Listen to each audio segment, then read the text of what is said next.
Team of the round time then for week 4. After the 4th round of games, who makes the best 15 and who are the top 3 performers overall? That's what I'm going to give my opinion on in this video. I'd love to know yours in the comments. That's what they're there for. And if you enjoy the content, hit the subscribe button, give it the thumbs up. That really helps. So, without further ado, quite a difficult round to select, I've got to say. Partly because there were lots of big teams that were having rest weeks. There was quite a lot of missed match games, which makes it hard to judge. And in some positions, there were lots of great contenders. So there's every chance you maybe think I've overlooked somebody. You disagree. And again, that's what the comments are for. But as I see it, the top performer at Loosehead Prop, once again, for the second time in 4 rounds, Angus Bell of Australia. And bearing in mind, Australia made hard work of beating Portugal. It's encouraging at least, whilst it's going to be a very disappointing World Cup for Australia, the worst they've ever had, in fact. More than likely, they're not going to qualify for the quarterfinals. Angus Bell is one silver lining, 22 years of age, and he's an all-action loosehead prop. What he does around the park is phenomenal. He got his first test try. He made loads of great ball carries, and I'm all the more impressed every time I see this guy. Hooker Dion Ferry, 16 years older than Angus Bell, at the end of his career and loving life, and he had quite a bit of pressure on his shoulders, I would say. The faith had been put in him at hooker, and he went out there with the number 2 on his back in a World Cup match and did the job. His nuts and bolts, the line out was solid. His work around the park, much like Angus Bell, was exceptional. So Dion Ferry, fair play, you're in the team of the round. As is, for a second week in a row, Ben Tameifuna, the Tongan skipper who led by example, as he was described in commentary, a wardrobe of a man. And Big Ben was awesome. Again, everything he does around the park, he shouldn't be able to, as I said on yesterday's video, should not be able to move the way he does for a man who's 150 kgs. He was great. He has been great in what has been overall a disappointing tournament for Tonga. A lot of these pictures, by the way, don't you love them? These are photos that World Rugby took with all the players before the tournament. And I think they do reveal something about the personality of the players. Like Ben Tameifuna, larger than life. Well, he's massive and larger than life as a character. Brodie Retallick, who gets the spot a lot, much more of a no flash, no frills, just get on with my job. I'm going to give it the double thumbs up, and that's your lot. Love it. He was great for New Zealand against Italy. I should have mentioned Cody Taylor, actually, at hooker, who would have been a shout to have been in. And to be fair, both of New Zealand's props absolutely marmalised Italy in the scrum. So they might have been worth a shout as well. But Brodie Retallick definitely in. He was outstanding for New Zealand. Just dominant physically, really athletic, and looked great. And in the second row partnership with him, Marvin Orie, I was really impressed by him. I thought he had one of his best games in a South African jersey. And he was alongside Eben Etzebeth, and I think he overshadowed Etzebeth on that 80-minute performance. I thought he was great. So that's the front 5 into the back row. And there were some contenders that could have been on the flank that I haven't picked. Michael Leach for Japan at the age of 38, rolled back the years, and he had a really important performance in a good win for Japan against Samoa. Levani Bottia, again, was excellent. However, the 2 that I've gone for, tell me if you disagree or if there's any other people. But another one for Australia. And I have shunted Fraser Macrite from open side flanker to blind side flanker, I appreciate. But I had to have him in. He's just all action. He runs hard lines. He smashes everything in defence. Menace at the breakdown. And you've got 2 guys in an Australian pack. You've got 2 guys you can build around. When you've got Bobby Valentini as well. Imagine when Taniela Tupou is fit and Will Skelton as well. That's 5 guys that I think are really good.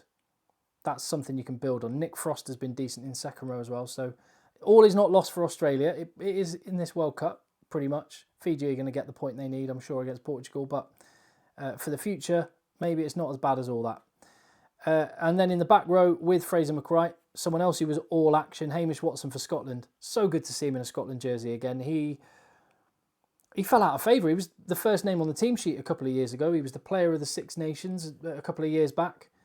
And then he's had to watch from the sidelines as Rory Darge has taken his spot, and guys like Luke Crosby have gone ahead of him, and Jack Dempsey in the back row as well. But Hamish Watson had a bit of a statement performance there. Yes, it was only Romania, but he was a standout player on the park and has put his hand up for selection for the game against Ireland.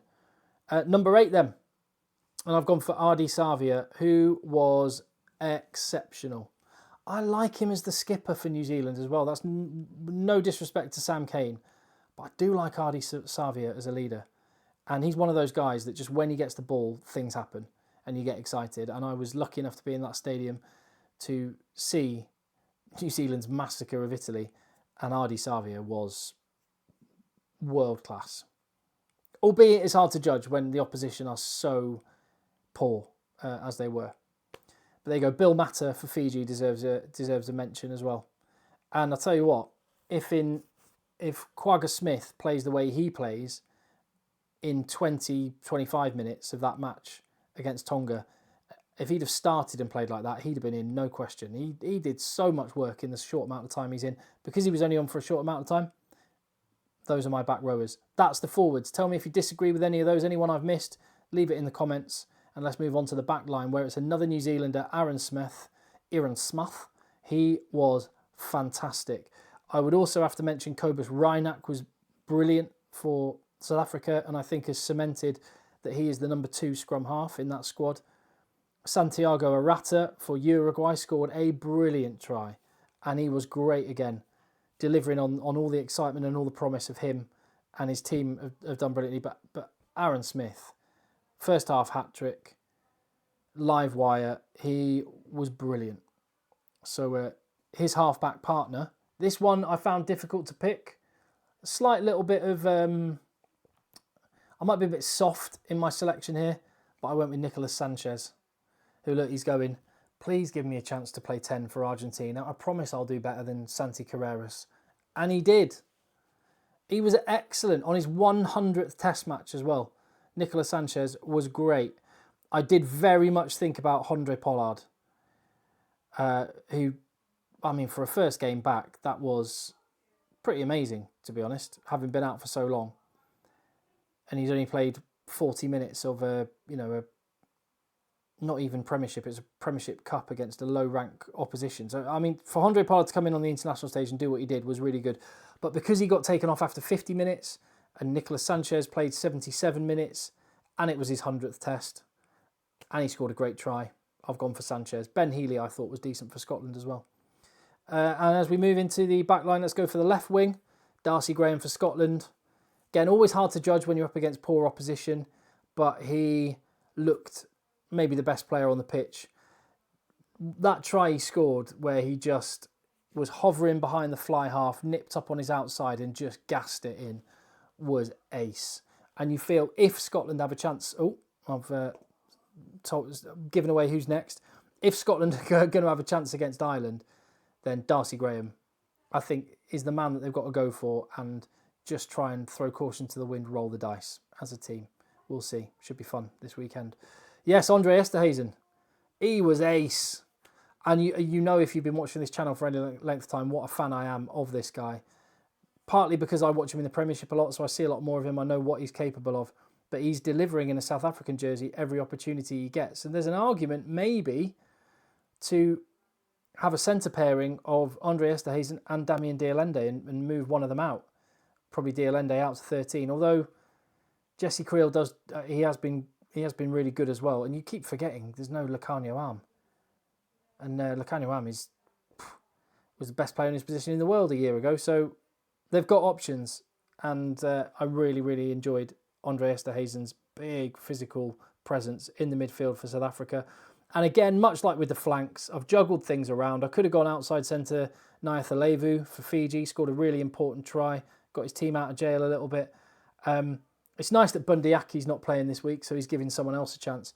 And I'm going to go with Geordie Barrett. I know they're both 12s, Esterhazn and Barrett, but I thought they were the two best centres on show this weekend. So that's why I've picked him. Geordie Barrett just showed the full range of skills, crossfield kicks, lovely offloads, powerful ball carries, crisp passing. He's just got it all. And he was great for New Zealand. Onto the other wing then. Another Kiwi, Mark Talea. Just imagine getting an eel, dipping it in a tub of Vaseline, and then trying to catch it with your bare hands. That is what it's like, what it must be like trying to tackle Mark Telea. He's such a tricky customer, and he scored. Well, I mean, the Italian tackling was woeful. It was embarrassingly bad, but Telea has been looking really good in this World Cup. And my fullback, I love this guy, Nuno Souza Guedes. I'm the founder member of the Guedes fan club. Love him. It could have been Lameki for Japan, who I thought was really good. It could have been Amaja for Uruguay. Their fullback was ace as well. But the way this guy plays, heads up rugby, taking every opportunity, being brave, taking chances, and more often than not in this World Cup and in the game against Australia, they came off. He has got to be offered a contract by, I don't know, a French top 14 or Pro D2 side, an English Premiership club. We need more of these Portuguese guys to be playing in the big leagues, and he looks like a guy that could definitely do it. Love watching Souza Guedes. That is my 15 then. Again, that's the back line done. Tell me in the comments if you agree or disagree, and I will move on to the top 3 performers in this week as I see it. At number 3, Darcy Graham. Just an electric attacking performance from him. At number 2, Dion Fourie, who I thought was ace. And again, maybe I'm getting sucked into the story of Dion Fourie, you know, contemplating retirement, called up to the squad, now the backup hooker, and then going out there wearing the 2 jersey and playing so well. But I love it. And he's my second best player. The best player of the week, though, Ardie Savea.